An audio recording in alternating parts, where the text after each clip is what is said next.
Alrighty, so today we're going to talk about NYCFC in the Moving Forward series episode, and this is the first time since the inaugural season that NYCFC finished outside of the playoffs. In fact, this actually turns out to be one of the worst seasons for NYCFC, which says a lot about this team. I mean, this team has been a consistent team in the playoffs, and while they definitely gone through that legacy of failure of them struggling to get past the second round, they finally broke the mode in 2021, but in 2023, in a season where I think this team was kind of doomed from the beginning. I mean, it was clearly a team that is going through a transitional period, and that, they kind of made those moves way too late when they're trying to make a playoff run, and therefore, that's kind of the reason why they miss out on the playoffs. They finished with the season with a 9-4-11 record, and actually that should be wrong though. It's actually not 9-4-11.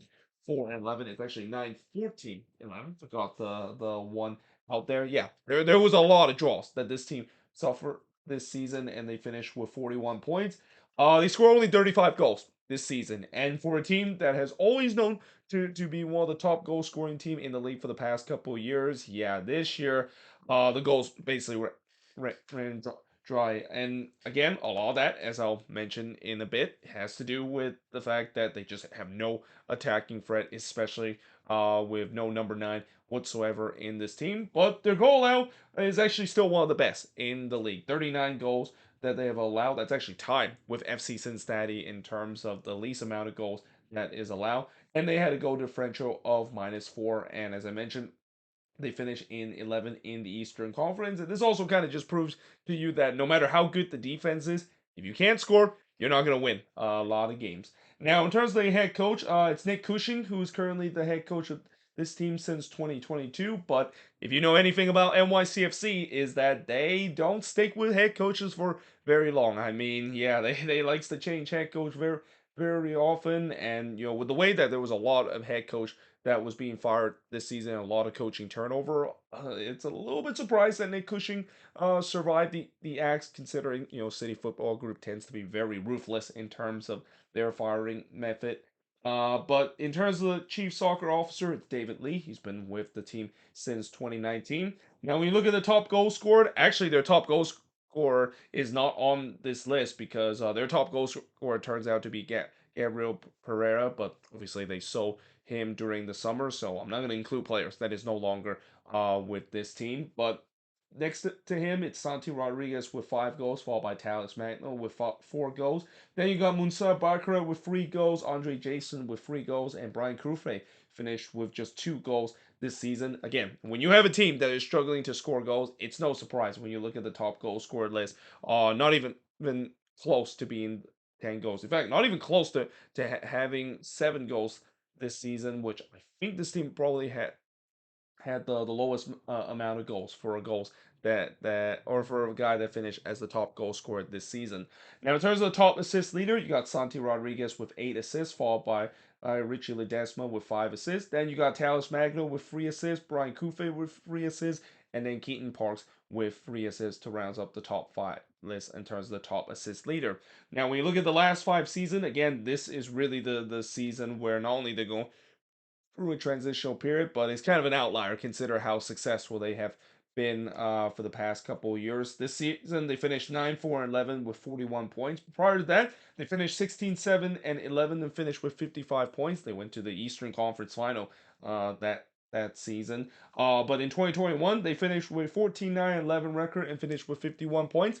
That's also the season that they went to the Eastern Conference Final, but they won that Eastern Conference Final and ended up winning MLS Cup against the Portland Timbers, and they're still the only team to win a MLS Cup on the road since 2015. But in 2021, or not in 2021, but in the COVID shortened season, they finished with a respectable record too, 12-3-8, and finished with 39 points. And then in 2019, they actually finished at the top of the Eastern Conference with an 18-10-6 record and finish with the most points ever in their franchise history with 64 points.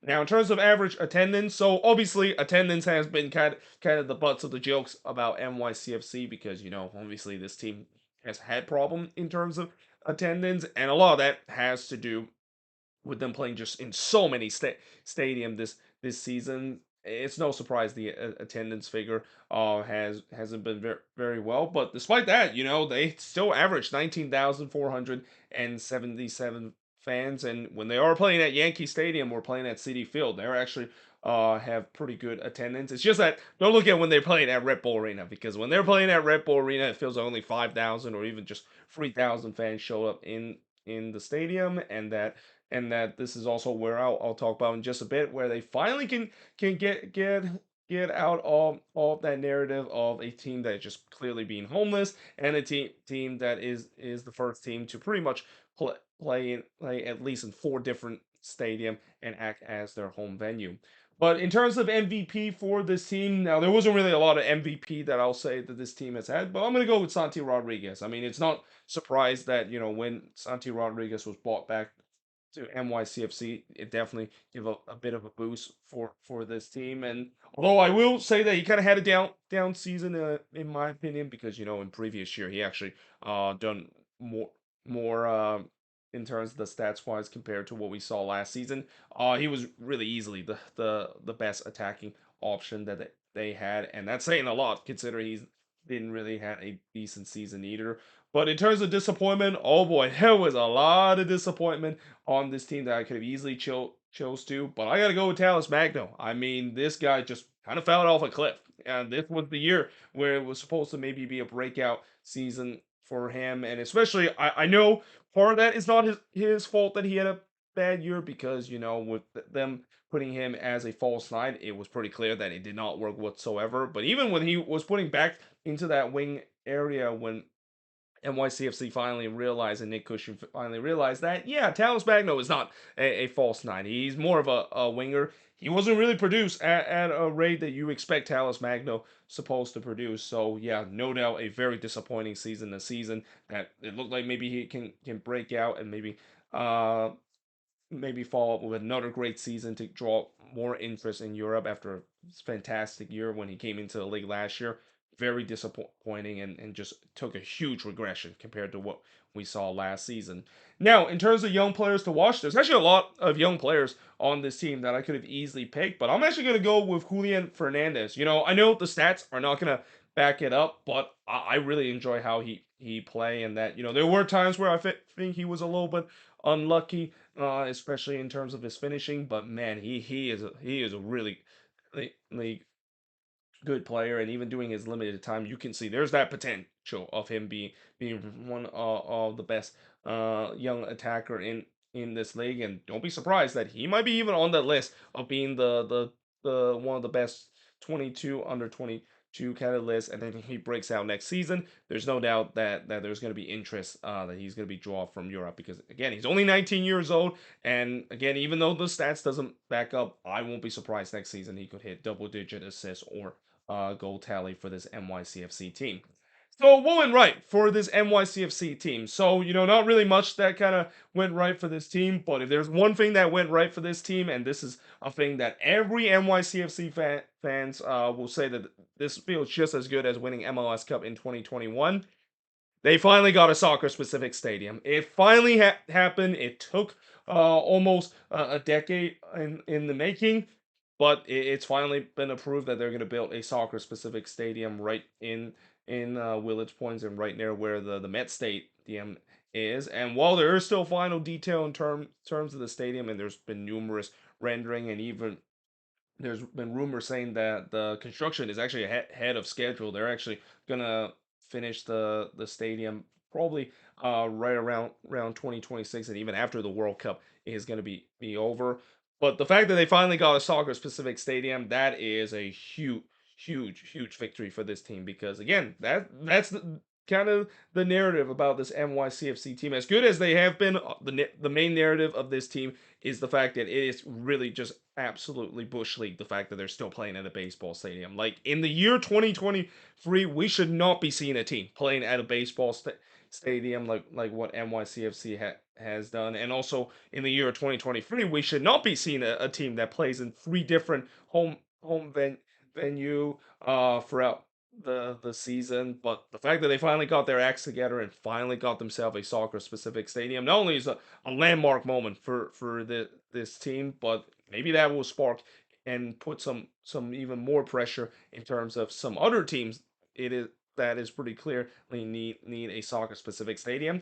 Talking to you, New England, in terms of them potentially looking to get themselves a soccer specific stadium too.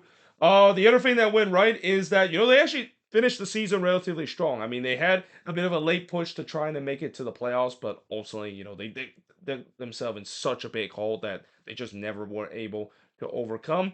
And then, of course, I think the other thing that went right for this team is also near the end of the season, you can see that there is a core shaping up, especially near the end of the season. The attack is definitely started to shape up well. Again, the midfield seems like it could be one of the best midfield in the league. And then throughout the season, the defense has always been great. So this is also where I'll mention how I think this team should be back next season. I think this team should be back to being a competitive team. We should not be seeing a team like what we saw this year with NYCFC, and that you can kind of forget that this maybe might be a transitional period for them, and that pretty much every single team has to go through this.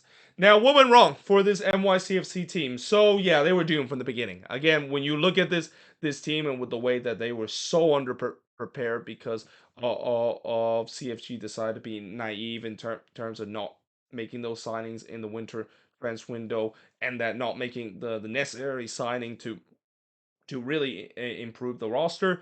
They were pretty much doomed from the beginning with a very thin squad, and it's no surprise that with that very thin squad and basically with just no attacking weapons whatsoever, they struggle in the beginning and they went for a really bad start to the season.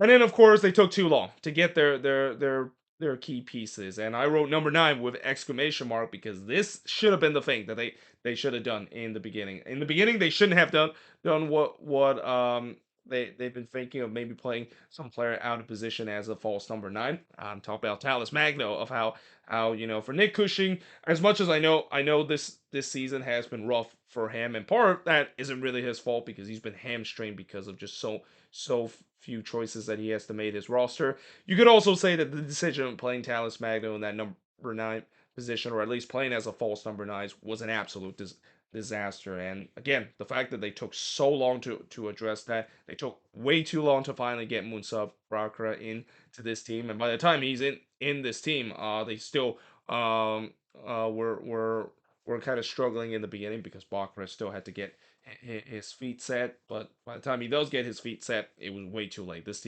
team dug themselves in too deep of a hole to make a playoff run. And then speaking of attack, as I said, the attack was absolutely woeful. I mean, and again, it's no surprise considering they pretty much stripped down in terms of the attack in the offseason, didn't really replace them with any quality, and this is what you get from this NYCFC team.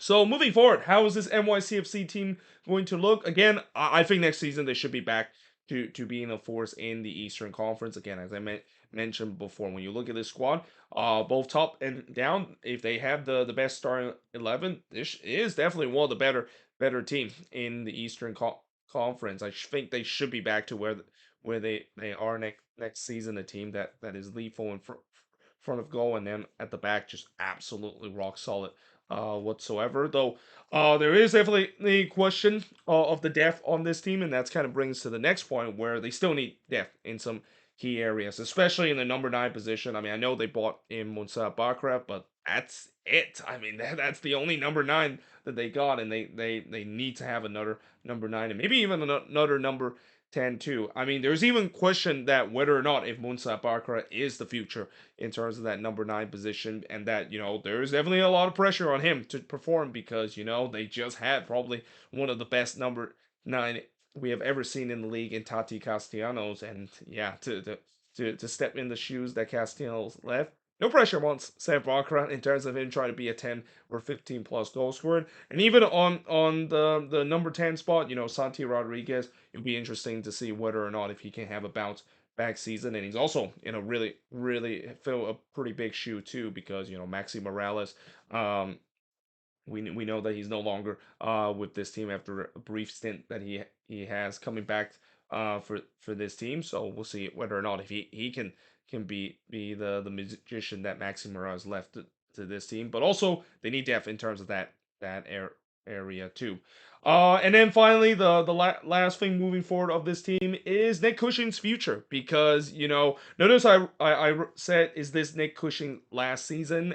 Because the thing about NYCFC is that they don't stick with their head coach for a long term. And as I said, Nick Cushing, he got a lot of stakes last season, and part of that wasn't kind of all his fault, as I mentioned, because this team was just so hamstring in terms of the rosters that they had. But at the same time, there are definitely some sense why that the NYCFC fan base were calling for Cushing head, because his tactics were at time naive at best, and again, not knowing that this is a team that doesn't stick with head coaches for a very long time. And if Nick Cushing doesn't perform well once again heading into this season, don't be surprised he's going to be end up on the chopping block, and don't be surprised he's going to end up as a head coach that as I'll do my head coach hot seat index in the future, he's probably going to be right up there near the top in terms of a head coach that needs to perform right away.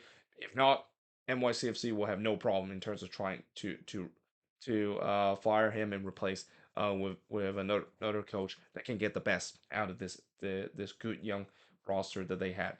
But there you have it. That is pretty much it in terms of looking at NYCFC in their moving forward series episode. As always, let me know in the comments below, what do you think of this video? What do you think is the MVP, the disappointment, and the young player to watch? What do you think went right, went wrong, and most importantly, moving forward, how is this NYCFC team going to look? But until then, hope you guys enjoyed this video. If you do, make sure you guys leave a like, smash the subscribe button, and yeah, I of course will see you guys next time.